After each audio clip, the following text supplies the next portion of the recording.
est-ce que je fais pour convertir mes prospects en clients dans mon businessfemmeentrepreneur.com? C'est ce que nous allons voir dans cette vidéo. Beaucoup de personnes parlent de vente souvent en confondant avec le closing. Vente et closing, c'est deux choses très différentes. Alors la différence est très simple. Vente, c'est convaincre quelqu'un ou persuader quelqu'un à acheter quelque chose dont il n'a pas forcément besoin. Parfois, il peut en avoir besoin, mais s'il a réellement besoin de ce que tu proposes, tu n'es pas en train de vendre, tu es en train de faire une conclusion de vente, encore appelée closing. Donc le closing, c'est le fait de conclure la vente. C'est le fait d'emmener quelqu'un qui est déjà plus ou moins en confiance avec ce que tu proposes à passer à l'action d'achat, donc à payer pour rejoindre un produit ou service, ton accompagnement ou ton programme, etc. Donc il faut vraiment faire déjà la distinction entre vendre et closer, faire du closing. Et les deux sont importants. Je ne dis pas qu'il y a un qui est mieux que l'autre. Les deux sont importants. C'est juste qu'en fait, quand tu fais du closing, tu t'adresses à des gens qui ont déjà plus ou moins confiance en toi, qui te connaissent, qui sont venus à toi. Alors que quand je fais de la vente, c'est pas du tout le cas. Je t'adresse à des personnes qui, pour la plupart, n'ont pas encore suffisamment confiance. Et c'est à toi justement de créer ce sentiment de confiance. Pourquoi je t'en parle? Je t'en parle parce que depuis 2024, j'ai lancé un accompagnement qui s'appelle Business Impact Accelerator, dans lequel j'accompagne des pros à faire la transition du one-to-one au one-to-many. C'est notamment des thérapeutes, des coachs, des formateurs, des experts. Par exemple, des experts qui sont coincés, qui sont limités dans ce modèle one-to-one, dans lequel ils sont en individuel avec leurs clients, dans lequel ils sont en sur-mesure, personnalisé, où ils doivent échanger leur temps contre de l'argent, parce que s'ils ne sont pas présents, il n'y a pas de vente, il n'y a pas de livraison du produit ou service. Et je les aide en fait à quitter de ce modèle-là ou à ajouter à ce modèle-là un modèle appelé one-to-many, dans lequel justement c'est l'inverse, ils peuvent servir plusieurs clients en même temps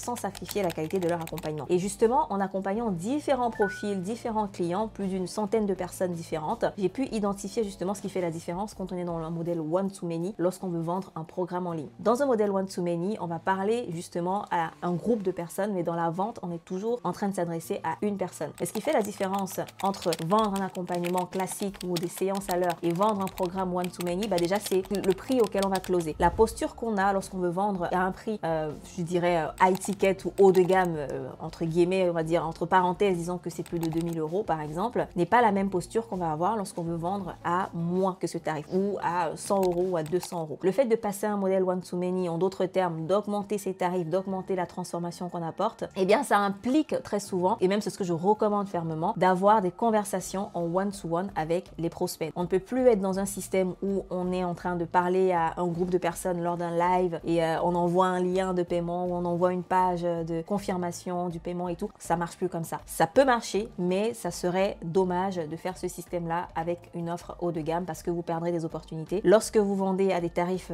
haut de gamme, notamment supérieurs à 2000 €, je dirais même 1000 €, il est beaucoup plus efficace de vendre en étant en one-to-one avec votre prospect. Donc à faire ce qu'on appelle un appel de vente ou un appel de closing. Et lorsque vous êtes en one-to-one avec votre prospect, il y a tout simplement une structure à respecter. Je n'invente rien, j'utilise la structure de l'entrepreneur Cole Gordon, qui a une entreprise à plus de 3 millions par mois, qui a créé cette structure, qui est expert dans la vente, qui explique en fait que pour emmener un prospect à acheter une offre, il y a une structure bien précise qui est prouvée, qui marche. Et justement, ça sert à rien de réinventer la roue, ça sert à rien de vouloir créer son propre process alors qu'il y a des process qui fonctionnent déjà pour des centaines de milliers de personnes qui font des centaines de milliers d'euros tous les mois. Donc sa structure, elle est basée sur différentes parties. Je mettrai à l'écran une petite capture d'écran, je te mettrai aussi dans la description un petit fichier si tu as besoin de télécharger la structure que je vais te présenter. La structure que je vais te présenter, c'est celle que j'utilise lors de mes appels de vente, c'est la structure que mes clients utilisent lors des appels de vente, c'est la structure que plusieurs entrepreneurs dans les masterminds auxquels je fais partie utilisent pour leurs appels de vente. Et ce n'est pas un miracle, si tu appliques cette même structure à la lettre, tu pourras augmenter ton taux de closing. Bien sûr, un bon taux de closing en général, dans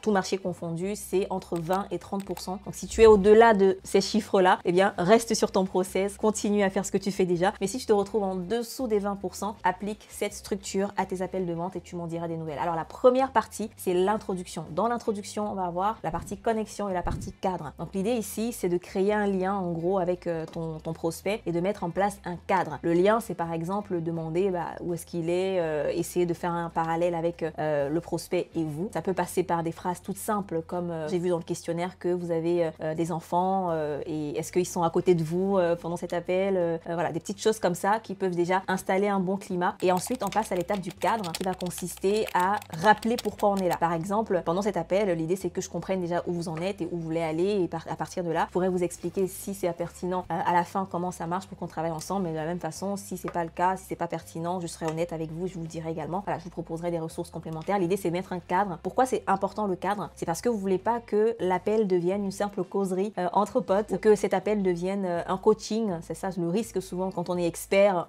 on a tellement envie de donner, tellement de bagages qu'on a envie d'aider la personne tout de suite et parfois on se fait piéger par ça. Donc ça c'est la partie introduction. Ensuite, vous avez la partie collecte d'informations. Hyper important de vraiment collecter toutes les informations sur la situation de votre prospect, la situation désirée et les douleurs, les doutes de la personne. S'il n'y a pas de douleur, s'il n'y a pas de doute, s'il n'y a pas d'urgence, l'appel ne va aller nulle part en fait. Pourquoi est-ce que la personne voudrait acheter votre programme s'il n'a pas réellement un challenge, un problème, une douleur qu'il veut résoudre là, tout de suite et maintenant, un problème qui le motive à prendre ce rendez-vous et à trouver des solutions. Il faut que vous ayez identifié ce problème-là et il faut que vous ayez identifié où il veut aller, son objectif exactement. Parfois, le problème est même plus important que l'objectif parce que c'est vraiment sur les douleurs qu'on va s'appuyer pour présenter la solution qu'on propose. Ensuite, on va passer à la transition. Alors, il y a plusieurs façons, mais pour vraiment garder les choses simples, ça va être tout simplement de faire un résumé de ce que vous avez collecté comme information, de valider avec le prospect que c'est exactement ce qu'il vous a transmis et ensuite de venir lui expliquer si vous pouvez l'aider ou pas. Si vous pouvez l'aider, on va passer ensuite à l'étape du pitch, où donc vous allez simplement pitcher votre offre. Si vous pouvez pas l'aider, c'est à ce moment-là justement de la transition que vous allez lui dire pourquoi. Vous allez lui dire pourquoi c'est pas le bon timing, ou alors par exemple supposons que la personne vous explique que elle peut y arriver toute seule par exemple et qu'elle n'a pas forcément besoin d'aide là tout de suite, etc. Et la personne a verbalisé le fait qu'elle n'a pas besoin de l'accompagnement, elle n'a pas besoin d'être aidée, ça sert à rien d'aller plus loin et donc on va écourter l'appel. Mais si la personne vous a verbalisé son besoin, sa douleur et son objectif, sa motivation de se faire accompagner, à ce moment-là, on va passer à l'étape du pitch. En gros, le pitch, c'est tout simplement rappeler votre promesse, votre accompagnement, il sert à quoi? Qu'est-ce que vous allez l'aider à faire? C'est quoi le point A et le point B, la transformation que vous apportez aux gens? Il faut que ce soit hyper clair. Par exemple, pour moi, la transformation, c'est quitter du one-to-one au one-to-many. Ensuite, vous allez expliquer comment ça marche en fait.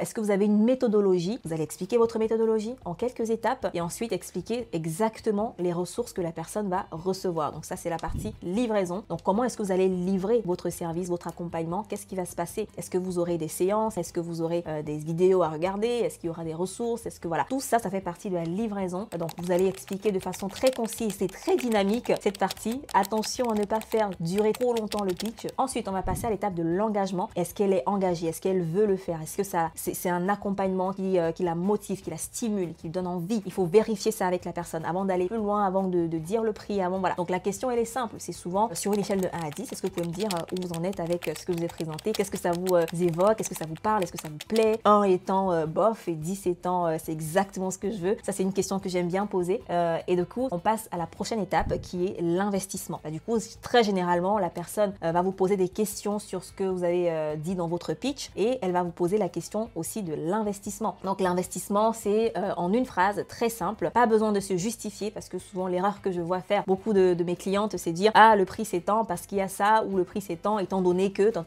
On n'a pas besoin d'entendre ça. Vous avez déjà pitché, la personne a déjà une idée de ce que vous proposez, elle sait que ça va l'aider, elle veut prendre l'accompagnement. Donc vous dites votre prix et vous vous taisez, point. Et vous laissez la personne réagir. Et c'est à ce moment-là que les forces s'inversent ou la balance s'inverse. C'est le prospect maintenant qui pose les questions et vous êtes en fait le donneur de réponses, on va dire. Vous êtes le leader, le coach entre guillemets, parce que vous apportez des réponses à ces questions. Donc c'est vraiment important de ne pas se précipiter. Prenez le temps qu'il faut pour valider l'engagement avant d'annoncer le prix, quitte à poser la question de savoir comment elle se sent par rapport à cet investissement, par rapport à ce prix, pour pouvoir la reconnecter à ses émotions. Parce que souvent quand on a annoncé le prix à un prospect, ce qui se passe c'est que il y a tellement d'idées dans sa tête, elle est déconnectée de ses émotions très souvent, elle commence à cogiter et elle commence à avoir des questions qu'elle n'avait pas avant d'entendre le prix. Mais là, c'est à vous de rester hyper calme, hyper serein et juste répondre à ces questions si elle en a évidemment et l'accompagner dans la prise de décision. Soit la personne va vous dire on peut payer en combien de fois, vous allez trouver une logistique financière, soit il y aura des objections et c'est à ce moment-là que vous traitez les objections. Mais ça, ce sera l'objet éventuellement d'un autre épisode ou d'une autre vidéo. Et ce que je voulais vous dire d'ailleurs, c'est d'aller regarder cette vidéo que j'ai faite sur comment créer une offre one-to-many irrésistible parce que là-dedans, je vous explique exactement ce que vous pouvez mettre dans l'offre pour lui apporter plus de valeur et ensuite, ça va vraiment vous aider dans votre pitch parce que plus l'offre va être claire,